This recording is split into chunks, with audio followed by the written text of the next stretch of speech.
Kadamni, now this is a huge concern for us. We've been speaking to students since the morning, many of them, complaining about how the advisory from the Indian government came too late, that, from the other countries it come much earlier. Also talking about the prohibitive cost of tickets, and that's one of the reasons that they were waiting, and they booked tickets maybe in March, maybe a couple of days later for when the tickets were cheaper, and they say they wish that the government had made more of an effort to, ensure that they leave safely.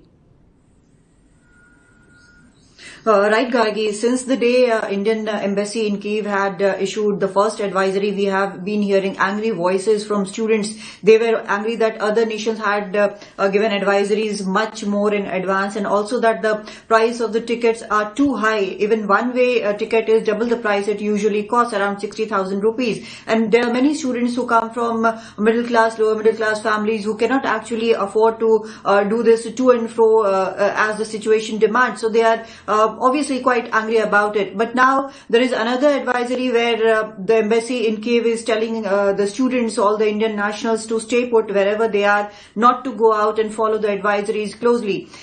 In Delhi, we have been told by our sources that there is a flurry of activity here. There are several meetings which are taking place, and the focus is on how to get the Indian nationals evacuated from there, because now the airspace is closed. So the officials here, the government here, is looking at alternate routes through which the students can be brought back to safety. There are contingency plans which have been put into place now, and there are Russian-speaking officials who have reached there in Kyiv, in Indian Embassy. Also, other officers are being deployed there. Embassy is functional, that is being said again and again, and the control room is functioning around the clock, so that any kind of query from the students, from the Indian nationals, or the parents who are quite worried about the whole situation, which they obviously should be, because the voices which we are hearing from there is that they can hear the explosions, they can hear the fighter jets, and they have seen people rushing to safety, the Ukrainian nationals rushing for safety, and they do not know what to do, especially the students. They are quite young, they do not know what to do, how to manage it, and they are depending completely on the embassy there. So these are the concerned voices, these are the concerned parents, students, for whose help now the control room has been established. We will have to see how MEA makes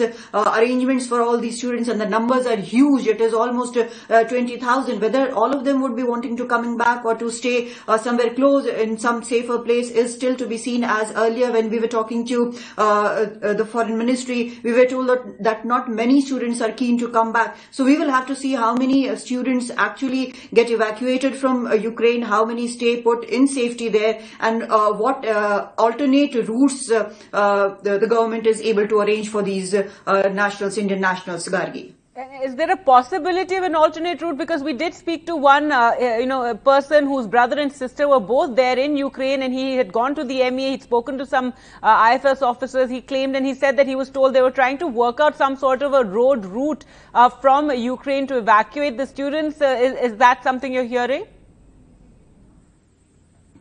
Well, at the moment we have not been, our sources not actually giving us more details about this. This is a continuously evolving situation. But when you look at the map of Ukraine, we have at least Poland, Slovakia, Hungary and Romania. I think these are the four countries, and Poland, I think, is the more probable destination from where students can be taken back to India. But we still have to see any details about it, and definitely if such a situation is there, where there are fighter jets overhead and missiles are falling all around you. So there has to be some route which has to be worked out from Kyiv and from other places where Indian students are putting up, to get them via road to safety to some other country. That is a massive operation, and we will have to see how it works out. However, we will have to also remember in Afghanistan what the situation was and how nationals were taken out. But at that time, the numbers were not so huge. We will have to see how this works out in Ukraine. This is definitely a huge task, Gargi. All right, Kadambini, thank you so much for joining us there with the very latest.